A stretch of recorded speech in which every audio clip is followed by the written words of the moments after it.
الحمد للہ وکفا وسلام علی عبادہ الذین اصطفیٰ خصوصاً علی سید الانبیاء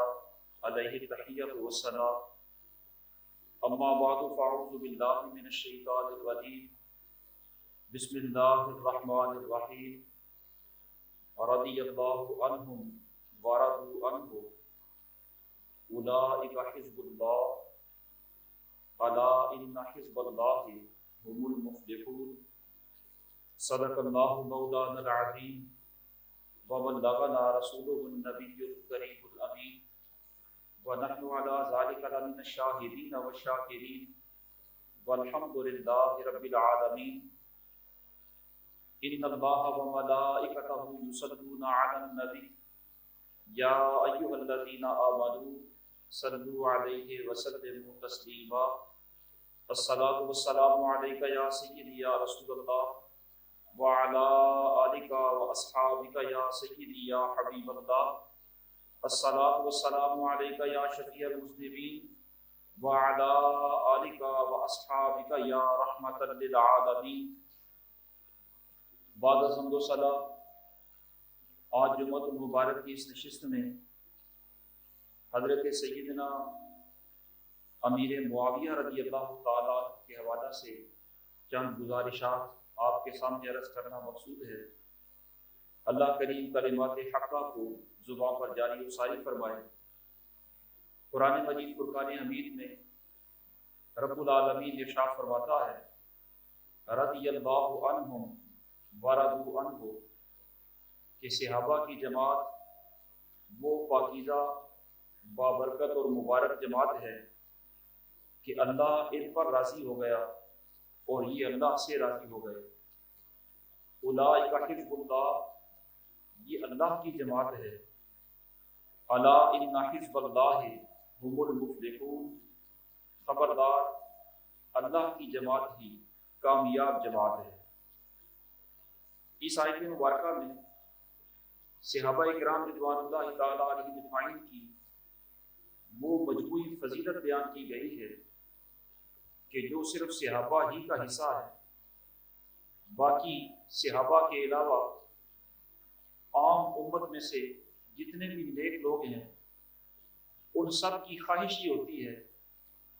کہ ہم سے اللہ رب العالمین راضی ہو جائے۔ وہ اسلام بھی اسی لیے قبول کرتے ہیں کہ رب کی رضا نصیب ہو جائے۔ مسلمان ہونے کے بعد جتنے بھی نیک اعمال کیے جاتے ہیں وہ سارے کے سارے اسی لیے کیے جاتے ہیں کہ اللہ راضی ہو جائے۔ مشکلات برداشت کی جاتی ہیں اور زندگی کے ہر لمحے میں رب کو راضی کرنے کی کوشش کی جاتی ہے۔ یہ جتنے بھی متقین اولیاء، جتنے بھی مقربین ہوتے ہیں، سب کی زندگی کا مقصد رب کی رضا ہوتا ہے، لیکن اس کے باوجود اس بات کا کوئی قطعی اور یقینی علم نہیں ہوتا کہ رب راضی ہو بھی گیا یا نہیں۔ بندہ نمازیں پڑھتا ہے، حج کرتا ہے، روزے رکھتا ہے، زکوٰۃ دیتا ہے، صدقات و خیرات کرتا ہے، صبر کرتا ہے، غمی برداشت کرتا ہے، دکھ سہ لیتا ہے، یہ جتنے بھی نیک اعمال کرتا ہے ان کی کوئی قطعیت نہیں کہ یہ مقبول ہوتے ہیں یا نہیں ہوتے۔ صحابہ کرام رضوان اللہ تعالیٰ علیہم اجمعین کی جماعت وہ پاکیزہ اور بابرکت جماعت ہے کہ جن کے بارے میں رب العالمین نے خود یہ گارنٹی دے دی، اعلان فرما دیا کہ رضی اللہ عنہم، کہ یہ وہ پاکیزہ لوگ ہیں کہ اللہ ان سے راضی ہو گئے۔ ورضوا عنہ، اور ان کے دلوں کو بھی اللہ نے ایسا بنا دیا ہے کہ یہ بھی اپنے رب سے راضی ہو گئے ہیں۔ اور پھر یہ تو ایک امتیازی شان ہے کہ باقی سب کو نیکی کے باوجود اس بات کا یقین نہیں کہ رب راضی ہوا کہ نہیں۔ صحابہ کرام کے بارے میں یہ قطعی فیصلہ ہے قرآن کا، اور رب کا اعلان ہے کہ اللہ ان سے راضی ہے، یہ بھی اپنے رب سے راضی ہے۔ اور دوسرے نمبر پر یہ صحابہ کی شان بھی اسی آیت میں بیان کی گئی کہ ہم میں سے ہر ایک یہ چاہتا ہے کہ اپنی نسبت اللہ رب العالمین کے ساتھ کرے، اور یہ بڑا اعزاز ہوتا ہے جس شے کی نسبت اللہ کی طرف ہو جائے۔ مثلا مسجد کی نسبت اس کی طرف ہو گئی تو یہ بیت اللہ ہو گیا، خانہ خدا ہو گیا، یہ گھر باقی گھروں سے زیادہ عزت والا ہو گیا۔ جس کتاب کی نسبت اس کی طرف ہو گئی وہ باقی کتابوں سے نمایاں ہو گئی۔ تو جس شے کی نسبت اللہ کی طرف ہو جائے وہ باقی اشیاء سے ممتاز ہو جاتی ہے۔ تو عام گروہوں میں سے اللہ رب العالمین نے صحابہ کی جماعت کے بارے میں ارشاد فرمایا کہ یہ حزب اللہ ہیں، اولئک حزب اللہ، یہ اللہ کی جماعت ہے۔ تو اس جماعت کو اللہ رب العالمین نے خود اپنی طرف نسبت دی۔ یہ گروہ صحابہ اس لحاظ سے باقی ساری کائنات سے ممتاز ہو گیا کہ یہ اللہ کی جماعت ہے۔ اور پھر اس جماعت کے بارے میں ساتھ ہی ارشاد فرمایا الا ان حزب اللہ هم المفلحون، کہ خبردار یہ جو اللہ کی جماعت ہے یہی کامیاب جماعت ہے۔ اس آیت مبارکہ میں صحابہ اکرام کے مجموعی فضائل و مناقب بیان کیے گئے، اور انہی صحابہ اکرام میں سے نامور صحابی حضرت سیدنا امیر معاویہ رضی اللہ تعالی عنہ بھی ہیں۔ بلکہ حکیم الامت مفتی احمد یار خان نعیمی رحمۃ اللہ تعالی علیہ فرماتے ہیں کہ حضرت امیر معاویہ رضی اللہ تعالی عنہ وہ صحابی ہیں کہ جو صحابہ کرام کی شان میں وارد ہونے والے فضائل میں بھی شامل ہیں، اور سرکار کے قرابت دار اہل بیت کے بارے میں فارد ہونے والے فضائل کے اندر بھی شامل ہیں۔ اس لیے کہ آپ کی صحابیت تو یقینی ہے، ہر بندہ جانتا ہے کہ حضرت امیر معاویہ رضی اللہ تعالیٰ عنہ صحابی ہیں۔ تو صحابہ کے بارے میں جتنی بھی آیات ہیں، جتنی بھی احادیث ہیں، وہ ساری کی ساری حضرت امیر معاویہ رضی اللہ تعالیٰ عنہ کی فضیلت پر دلالت کر رہی ہیں۔ اسی طرح حضرت امیر معاویہ سرکار کے خاندان کے بھی فرد ہیں، اور سرکار کے خاندان کی انہیں نسبت دو طرح سے حاصل ہے۔ ایک تو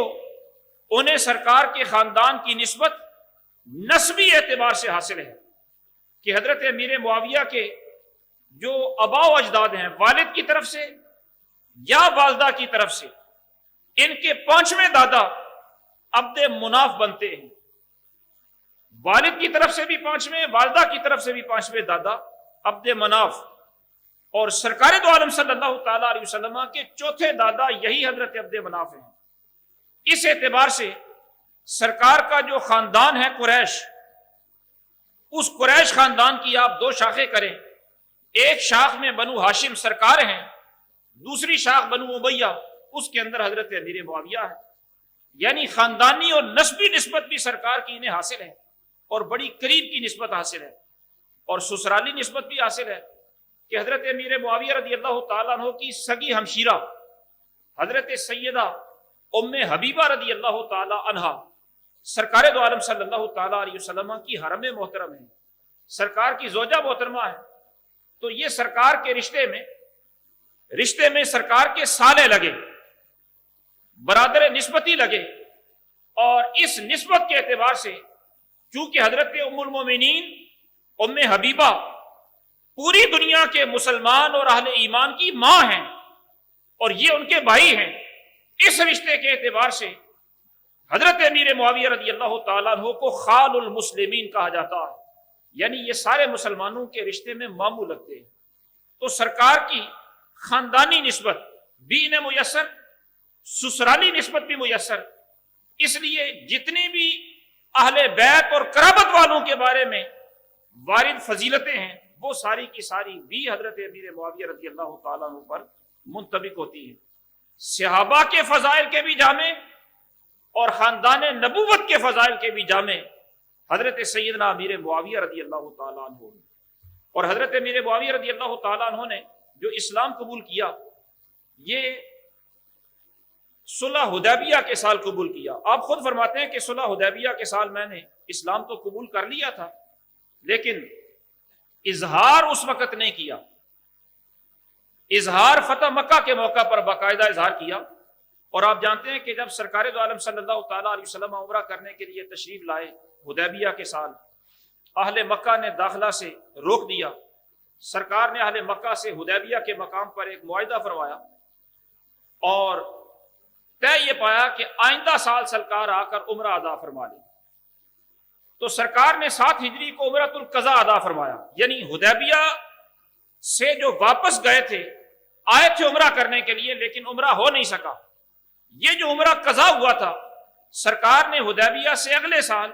وہ عمرۃ القضا ادا فرمایا۔ تو حضرت امیر معاویہ رضی اللہ تعالیٰ عنہ اسلام تو قبول کر چکے تھے حدیبیہ کے سال ہی، جب عمرۃ القضا کے موقع پر یعنی آئندہ سال 7 ہجری میں سرکار عمرہ کی ادائیگی کے لیے تشریف لائے، تو اس وقت اگرچہ مکہ مکرمہ پر تسلط کفار کا ہی تھا، لیکن اس کے باوجود حضرت امیر معاویہ رضی اللہ تعالیٰ عنہ سرکار سے ملے، سرکار دو عالم صلی اللہ تعالیٰ علیہ وسلم کے ساتھ حرم شریف کے اندر ملاقات ہوئی، بلکہ سرکار نے جب عمرہ مکمل فرمایا تو سرکار کے بال مبارک حضرت امیر معاویہ رضی اللہ تعالیٰ عنہ کو کاٹنے کی جو ہے وہ فضیلت نصیب ہوئی۔ حضرت امیر معاویہ فرماتے ہیں کہ مروہ کے مقام پر جب سرکار عمرہ سے فارغ ہوئے تو سرکار کی حجامت میں نے کی، مجھے یہ شرف نصیب ہوا۔ اور پھر مکہ مکرمہ جب فتح ہوا تو اس وقت حضرت امیر معاویہ کے والد ماجد حضرت ابو سفیان نے بھی اپنے اسلام کا اظہار اور اعلان فرمایا، اور حضرت امیر معاویہ رضی اللہ تعالیٰ عنہ نے بھی اپنے اسلام کو ظاہر فرما دیا۔ سرکار دو عالم صلی اللہ تعالیٰ علیہ وسلم کی بارگاہ میں ان کا مقام اور ان کا مرتبہ اتنا تھا کہ سرکار پر جب وحی نازل ہوتی تو نبی کریم صلی اللہ تعالیٰ علیہ وسلم نے مختلف صحابہ کرام کی ڈیوٹی لگا رکھی تھی کہ اس وحی کو لکھتے تھے صحابہ کرام۔ وحی لکھنے والے صحابہ کرام کو کاتبین وحی کہا جاتا ہے۔ ان میں سے سب سے پہلے نمبر پر حضرت زید رضی اللہ تعالیٰ عنہ تھے، اور دوسرے نمبر پر حضرت امیر معاویہ رضی اللہ تعالیٰ عنہ کا مقام تھا۔ تو یہ کاتبین وحی میں بھی ہیں، اور نبی پاک صلی اللہ تعالیٰ علیہ وسلم نے فتح مکہ کے بعد جب غزوہ حنین فرمایا تو وہاں سے جو مال غنیمت نصیب ہوا، حاصل ہوا مسلمانوں کو، اس میں سے کثیر حصہ حضرت سفیان کو بھی، ابو سفیان کو بھی عطا فرمایا، اور اسی میں سے کثیر حصہ حضرت سیدنا امیر معاویہ رضی اللہ تعالیٰ عنہ کو بھی عطا فرمایا۔ بصورت یہ کاتب وحی ہونا حضرت امیر معاویہ رضی اللہ تعالیٰ عنہ کی اتنی بڑی فضیلت ہے کہ سرکار ایک موقع پر خود ارشاد فرمانے لگے کہ اللہ رب العالمین نے اپنے کلام پر امین مجھے بنایا ہے کہ میں اس کے کلام کا امین ہوں، منو ان اس کا کلام اس کی مخلوق تک پہنچا دیتا ہوں۔ مجھے اپنے کلام پر امین بنایا، اور مجھ تک اپنا کلام پہنچانے کے لیے جبریل امین کو بھی امین بنایا، اور میں جو کلام لوگوں تک پہنچاتا ہوں اسے محفوظ رکھنے کے لیے اللہ رب العالمین نے امیر معاویہ رضی اللہ تعالیٰ عنہ کو بھی امین بنایا۔ تو سرکار نے فرمایا جبریل بھی اس کے کلام کے امین ہیں، میں بھی اس کے کلام کا امین ہوں، اور امیر معاویہ بھی اس کے کلام کے امین ہیں۔ اب حضرت امیر معاویہ کا اس امت پر اس سے بڑا احسان اور کیا ہو سکتا ہے کہ جو کلام، جو قرآن مجید ہمارے پاس آج موجود ہے، اس قرآن کو محفوظ رکھنے میں بنیادی کردار دیگر کاتبین وحی کے ساتھ حضرت سیدنا امیر معاویہ رضی اللہ تعالیٰ عنہ کا بھی۔ اور پھر حضرت امیر معاویہ جو کاتبین وحی میں شمار ہوتے ہیں، ان کا انتخاب کاتبین وحی میں کیسے ہوا؟ سرکار دو عالم صلی اللہ تعالیٰ علیہ وسلم کا فرمان ذیشان ان کے بارے میں خود نشاندہی فرماتا ہے کہ یہ کیسے کاتبین وحی میں شامل ہوئے۔ ایک دفعہ سرکار حضرت ام حبیبہ کے گھر میں تشریف فرما تھے، باہر دروازے پر دستک ہوئی، سرکار نے پوچھا دیکھو باہر کون ہے؟ بتایا گیا کہ حضرت امیر معاویہ ہیں جو اپنی ہمشیرہ کے گھر ملنے کے لیے آئے ہیں، اور سرکار بھی چونکہ وہیں پر موجود تھے۔ حضرت امیر معاویہ جب گھر کے اندر حجرہ مقدسہ میں داخل ہوئے تو کیفیت یہ تھی کہ حضرت امیر معاویہ رضی اللہ تعالیٰ عنہ کے کان پر قلم رکھا ہوا تھا۔ جس طرح لکھنے والوں کی یہ عادت ہوتی ہے کہ وہ اپنے کان پر قلم جو ہے وہ رکھ لیتے ہیں، یہ قلم رکھا ہوا تھا۔ تو سرکار نے پوچھا کہ اے معاویہ یہ قلم کیسا؟ عرض کرنے لگے یا رسول اللہ یہ اس لیے میں ہمیشہ اپنے کان پر اس لیے رکھتا ہوں کہ سرکار ممکن ہے کب حکم فرمائے کہ یہ لکھ لو تو مجھے قلم ڈھونڈنے کی ضرورت پیش نہ آئے، ہر وقت تیاری کی کیفیت میں رہتا ہوں، اس لیے یہ قلم میں نے اپنے کان پر رکھا ہوا ہے۔ تو سرکار ان کی اس استعداد پر، تیاری پر اور اس خدمت کے جذبے پر خوش ہوئے۔ سرکار نے دعا دی سرکار نے فرمایا کہ اللہ تبارک و تعالیٰ تمہیں اپنے نبی کی طرف سے بہترین جزا عطا فرمائے.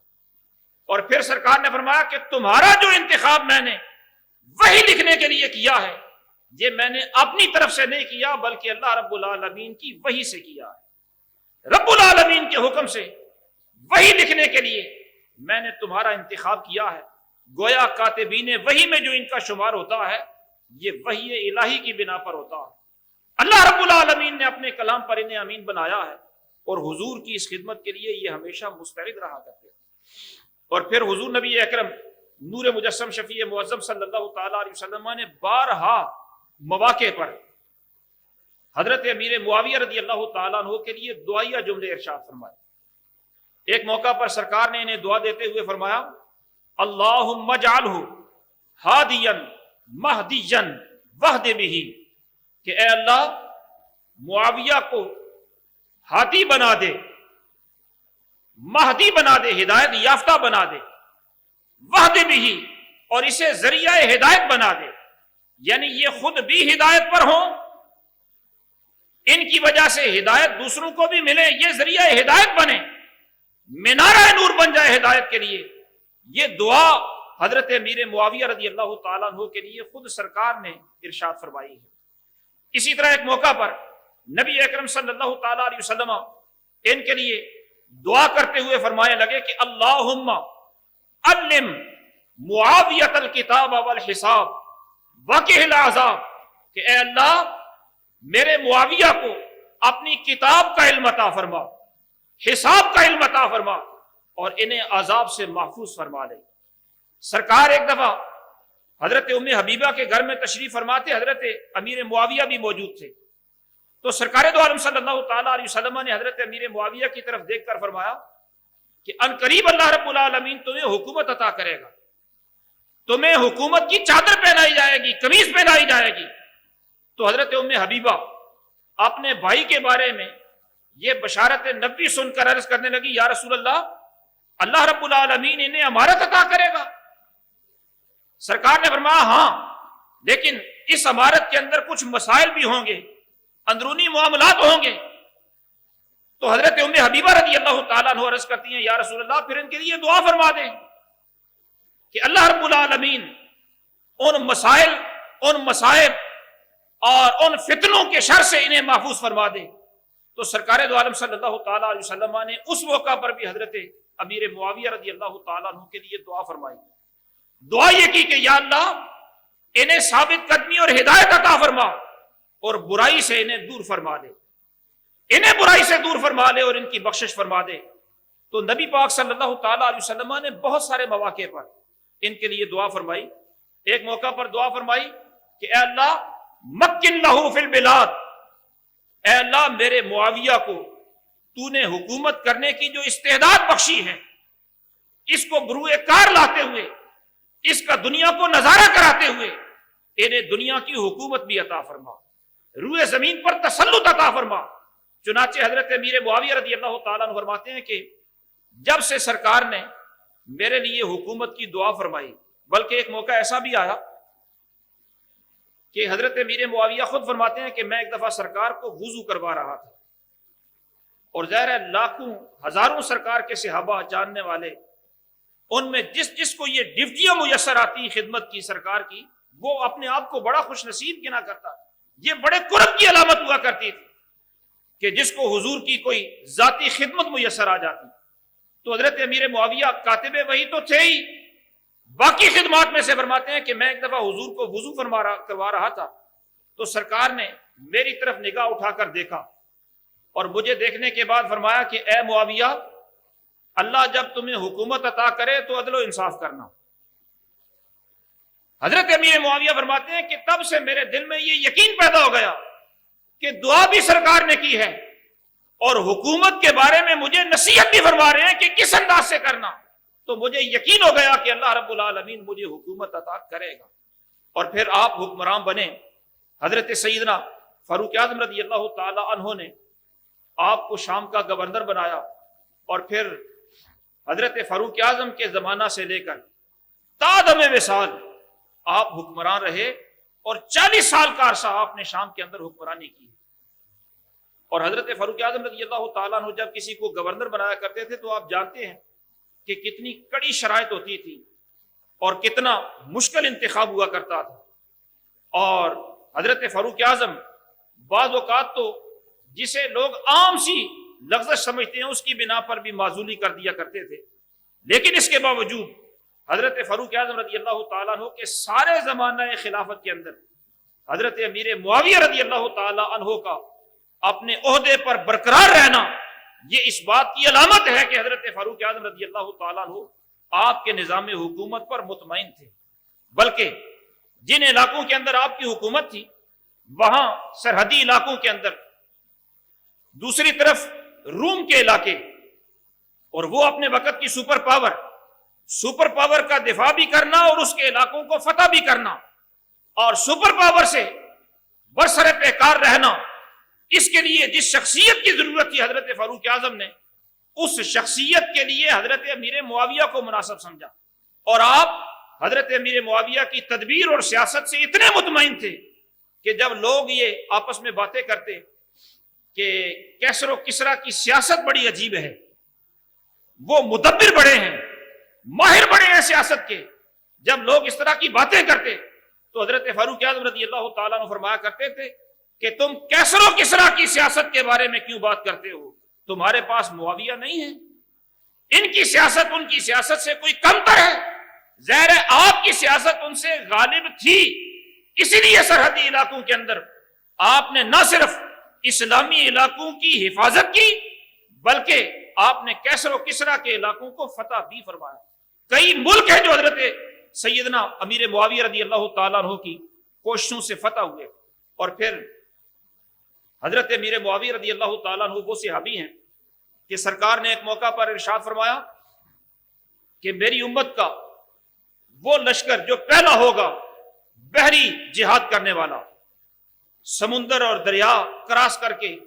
بحری بیڑوں کے اندر جو جہاد کرنے کے لیے نکلے گا وہ جنتی لشکر ہوگا۔ اور پھر سرکار نے اسی بات کی توضیح ایک اور مقام پر بھی فرمایا جو روم کے علاقوں پر جہاد کرنے کے لیے بحری بیڑے پر سوار ہو کر جائیں گے، قسطنطنیہ کو گویا فتح کریں گے، وہ پہلا لشکر جو ہوگا وہ بھی جنتی ہوگا۔ اور یاد رکھیں کہ حضرت عثمان غنی رضی اللہ تعالیٰ عنہ کے دور حکومت میں جو لشکر قسطنطنیہ کو فتح کرنے کے لیے نکلا اس کی قیادت حضرت سیدنا امیر معاویہ رضی اللہ تعالیٰ عنہ فرما رہے ہیں۔ گویا سرکار کے اس فرمان کی روشنی میں روم کے علاقوں کو فتح کرنے والا پہلا لشکر جو نکلا اس کے قائد حضرت امیر معاویہ ہیں، اور یہ بحری بیڑا حضرت سیدنا امیر معاویہ نے خود تیار کروایا ہے، یعنی اس کے گویا موجد بھی آپ ہیں، تیار کروانے والے بھی آپ ہیں۔ اور پھر آپ نے جو بحری فوج ہے اس بحری فوج کو اس انداز سے منظم کروایا کہ ہر وقت 1700 کے قریب بحری بیڑے آپ کے دور امارت کے اندر تیار رہا کرتے تھے، 1700 کے قریب بحری جہاز تیار رہا کرتے تھے، اور ان میں کچھ بحری جہاز حضرت امیر معاویہ نے ایسے بھی تیار کروائے کہ جن کی مثلاً تواریخ میں آتا ہے کہ 80 جہاز آپ نے بحری ایسے تیار کروائے کہ جن میں سے 20 مشرق کی طرف، 20 مغرب کی طرف، 20 شمال اور 20 جنوب کی طرف بھیجنے کا ارادہ تھا، اور ان 80 جہازوں کے اندر 800 حفاظ صحابہ کرام ان کے اندر تعینات کیے گئے، اور ان کی ڈیوٹی کیا تھی، ان کا ہدف کیا تھا، انہیں پیغام کیا دیا گیا گورنمنٹ کی طرف سے، انہیں ڈیوٹی جو سونپی گئی وہ یہ تھی کہ تمہارا کام کسی مخصوص منزل کی طرف جانا نہیں ہے بلکہ مشرق والے مشرق کی طرف چلے جائیں، سمندر کے ارد گرد جو بھی تمہیں آبادی نظر آئے ہر بحری بیڑے پر 10-10 حفاظ صحابہ موجود ہیں، اور 20 کے قریب مشرق کی طرف جا رہے ہیں، ہر پر 10-10 صحابہ موجود ہیں جو حافظ ہیں۔ ان کی ڈیوٹی یہ ہے کہ جو سمندر کے قریب آبادی نظر آئے انہیں رسول اللہ کا قرآن سکھائیں، انہیں سرکار دو عالم صلی اللہ تعالیٰ علیہ وسلم کا دین سکھائیں۔ مغرب کی طرف بھی 20 بیڑے جائیں، ہر بیڑے پر 10 صحابی موجود ہیں، مغرب کے علاقے میں جو آبادی نظر آتی ہے وہاں قرآن جا کر پہنچائیں،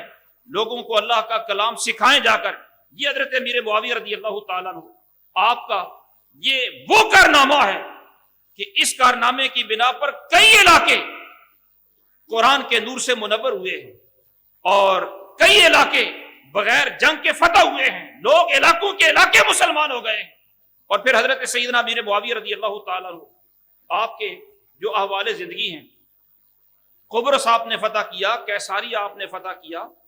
شام کے حمص کے کئی علاقے آپ نے فتح کیے، اور یہ حضرت امیر معاویہ رضی اللہ تعالیٰ عنہ کی فتوحات، قرآن کی خدمات، دین کی خدمات، اسلام کی اشاعت کے لیے جو خدمات ہیں اور سرکاری سطح پر جو خدمات ہیں، ان خدمات کا صلہ قیامت والے دن یوں دیا جائے گا کہ حضور نبی اکرم نور مجسم شفیع معظم صلی اللہ تعالیٰ علیہ وسلم ارشاد فرمانے لگے کہ امیر معاویہ رضی اللہ تعالیٰ عنہ جب قیامت والے دن اپنی قبر سے اٹھ کر میدان محشر کی طرف آئیں گے تو ان پر نور کے حلے ہوں گے، جن کی روشنی سے اہل محشر جو ہے وہ مستفید ہو رہے ہوں گے، نور کے حلے ان پر ہوں گے۔ بلکہ حضور صلی اللہ تعالیٰ علیہ وسلم کے ایک رازدار صحابی حضرت سیدنا حذیفہ بن یمان رضی اللہ تعالیٰ عنہ، ان سے ایک دفعہ حضرت سعید بن ابی وقاص فرمانے لگے حضرت حذیفہ صاحب اسرار مصطفیٰ سے کہ اے حذیفہ، کیا آپ اس دن موجود نہیں تھے جس دن سرکار دو عالم صلی اللہ تعالیٰ علیہ وسلم نے حضرت امیر معاویہ رضی اللہ تعالیٰ عنہ کے بارے میں یہ ارشاد فرمایا تھا کہ یحشر یوم القیامت، کہ امیر معاویہ قیامت والے دن اس شان کے ساتھ آئیں گے کہ علیہ حلۃ من نور، ان پر نور کے حلے ہوں گے، نور کے لباس ہوں گے، ظاہرها من الرحمہ و باطنها من الرضا، کہ اس لباس کا ظاہر رحمت الہی پر مشتمل ہوگا اور اس لباس کا باطن اللہ کی رضا پر مشتمل ہوگا۔ یفتخر بها فی الجمع، اور یہ لباس اتنا شاندار ہوگا کہ حضرت امیر معاویہ پورے میدان محشر کے اندر اس لباس پر فخر کر رہے ہوں گے۔ کیا تم نے سرکار کا یہ فرمان نہیں سنا؟ اور یہ لباس انہیں کیوں دیا جائے گا؟ لکتابت وحی بین یدی رسول اللہ صلی اللہ تعالیٰ علیہ وسلم، اس لیے کہ حضرت امیر معاویہ حضور کے کاتبین وحی میں شامل تھے، اس لیے یہ اعزاز انہیں دیا جائے گا۔ کیا آپ نے نہیں سنا؟ حضرت حذیفہ فرمانے لگے ہاں، میں تصدیق کرتا ہوں کہ سرکار نے واقعی فرمایا تھا، میں اس موقع پر موجود تھا۔ اور حضرت سیدنا امیر معاویہ رضی اللہ تعالیٰ عنہ آپ ہی کے بارے میں سرکار ایک موقع پر ارشاد فرمانے لگے انی احب معاویہ، کہ میں معاویہ سے محبت کرتا ہوں، وَأُحِبُّ لِمَن يُحِبُّ معاویہ، اور جو حضرت امیر معاویہ سے محبت کرتا ہے میں اس سے بھی محبت کرتا ہوں۔ پھر سرکار نے فرمایا جبریل میکائیل بھی حضرت معاویہ سے محبت کرتے ہیں، خود اللہ رب العالمین بھی حضرت امیر معاویہ سے محبت فرماتا ہے۔ اور حضرت سیدنا امیر معاویہ رضی اللہ تعالیٰ عنہ حضور کے اتنے محبوب صحابی، اور سرکار نے جن کے بارے میں یہ دعا کی ہو کہ انہیں کتاب کا علم سکھا دے، یہ اس امت کے اتنے بڑے عالم کہ حبر الامہ حضرت سیدنا عبداللہ ابن عباس، جو اس امت کے سب سے بڑے مفسر قرآن ہیں، وہ حضرت عبداللہ ابن عباس رضی اللہ تعالیٰ عنہ فرمایا کرتے تھے کہ ہم میں سے کوئی بھی معاویہ کے علم کا مقابلہ نہیں کر سکتا۔ ظاہر ہے یہ خلفائے راشدین کے بعد ہی کی بات ہے، ویسے تو خلفائے راشدین ان کے علم کی تو کوئی مثال ہی نہیں ہے، یہ ان کے مرتبے کے بعد حضرت عبداللہ ابن عباس فرماتے ہیں باقی جو صحابہ کرام ہیں ان میں سے کوئی بھی ہم میں سے حضرت امیر معاویہ رضی اللہ تعالیٰ عنہ کے علم کا مقابلہ نہیں کر سکتا۔ بلکہ ایک موقع پر حضرت عبداللہ ابن عباس کے ایک آزاد کردہ غلام حضرت امیر معاویہ کے پاس موجود تھے، انہوں نے حضرت امیر معاویہ رضی اللہ تعالیٰ عنہ کا کوئی عمل ایسا دیکھا کہ جو حضرت ابن عباس کے معمولات کے خلاف تھا، ہٹ کر تھا، تو وہ عمل دیکھ کر متعجب ہوئے، ابن عباس کے پاس آئے، کہنے لگے کہ آپ تو اس طرح عمل کرتے ہیں اور وہ آپ کے عمل کے خلاف میں نے انہیں عمل کرتے ہوئے دیکھا ہے۔ تو حضرت امیر معاویہ کے جب عمل پر ایک تابعی نے تعجب کا اظہار کیا تو حضرت عبداللہ ابن عباس رضی اللہ تعالیٰ عنہ فرمانے لگے کہ ان کے بارے میں تعجب کا یا حقارت کا اظہار نہ کرو، فَإِنَّهُ قَدْ صَحِبَ رسول اللہ صلی اللہ تعالیٰ علیہ وسلم، اس واسطے کہ وہ حضور کے صحابی ہیں، وہ فقیہ ہیں، وہ مجتہد ہیں، وہ جو بھی کرتے ہیں وہ درست عمل کرتے ہیں، ان کے کسی عمل پر اعتراض کا کسی کو حق نہیں ہے۔ حضرت امیر معاویہ رضی اللہ تعالیٰ عنہ کا یوم وصال 22 رجب المرجب کو ہے. ابھی چونکہ 22 رجب المرجب قریبی ہے، اسی لیے آپ کے حوالہ سے یہ چند گزارشات میں نے عرض کر دی. آپ یہ ان کے احوال اپنے بچوں کو منتقل کریں اور اپنے بچوں کو بتائیں کہ حضور صلی اللہ تعالیٰ علیہ وسلم کے یہ صحابی کتنی عظمتوں والے صحابی تھے.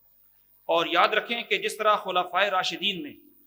اسلام کا نظام خلافت کا بھی ہے، امارت کا بھی ہے، تو خلافت کے نظام میں بے مثال بنیاد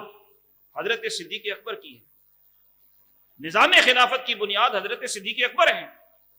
اور نظام امارت کی بنیاد حضرت سیدنا امیر معاویہ رضی اللہ تعالیٰ.